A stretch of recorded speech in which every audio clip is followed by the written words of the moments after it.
Everybody has a concept of I am learning Deen or I am learning Duniya. So when they're learning science, or if they're learning biology, if they're learning, medicine, or if they're learning, accounting or finance or something like that, they're learning Dunya. And if they're studying hadith and fiqh and sharia and Arabic and tajweed and all of these things, then they're studying what? They're learning Deen, right? And we do this all the time. Like my work is dunya and my time in the masjid is deen, right? So we separate deen and dunya all the time. We use this terminology, right?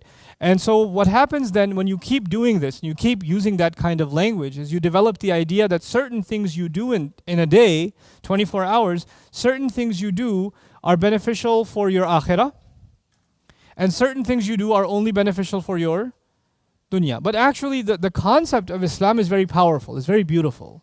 The concept of Islam is that we are abd, we are slaves of Allah. And a slave is not a slave for certain hours. By definition, a slave is not the same as a worshipper. A worshipper is someone who does worship. So we were worshippers when we were upstairs making salah. You understand? But when salah was over, we were still slaves. Now the word for worshipper is abid. Abid. But the word for slave is abd. So we are abid, meaning worshippers, at certain times. When I go to Hajj, I'm abid. When I go to Salah, I'm abid. When I'm reciting Quran, I'm abid. But when I'm driving my car, I'm still what? I'm still abd. When I'm getting married, I'm still abd. When I have children, I'm still abd. When I'm going to work, I'm still abd. When I'm taking a vacation, I'm still abd. I may not be a abid at the time, but I'm still a abd. But now the thing is, we've turned this conversation into deen and dunya. In other words, unless you're a abid, you're really not doing anything for your afterlife. You're not doing anything that makes Allah happy. If you really want to do something for your deen, then you have to be on the abid side of things. You have to be a worshipper, you have to be learning, teaching, in a masjid, in a halaqah, in a setting. You have to be doing these things. Other things are all for your dunya. Now the thing is, let's just change the framework of our education first. This happened to me while I was in Australia.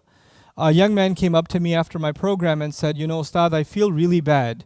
Why do you feel bad? Well, I'm studying accounting. Well, I guess you should feel bad. But explain more why you feel bad.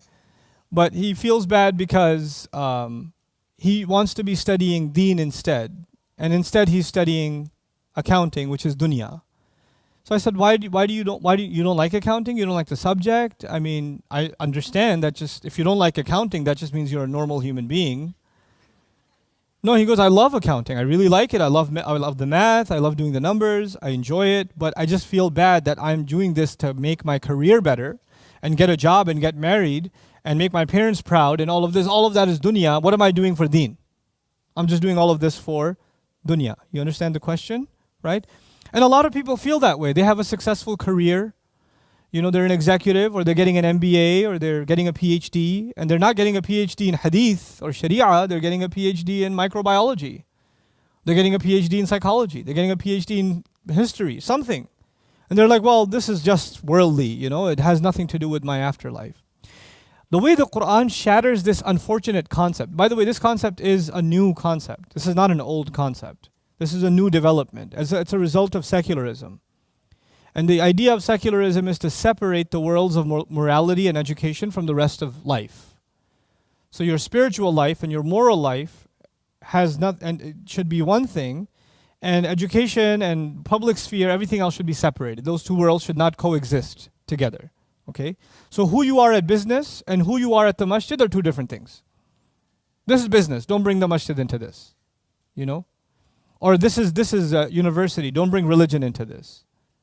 Or for example, you'll have companies, even in the Muslim world, sometimes you have, for example, American companies. And America is known for freedom of speech, but only in America.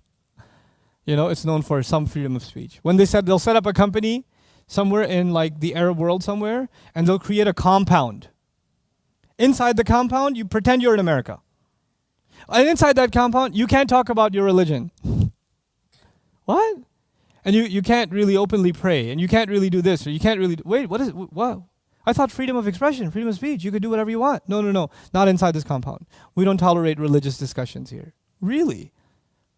So what happens then is this idea, this extreme idea of separating your religious life and your life of ibadah from your life of your career. And we, for the most part, the world, not just one country or another country, the world has experienced some form of secularization or another.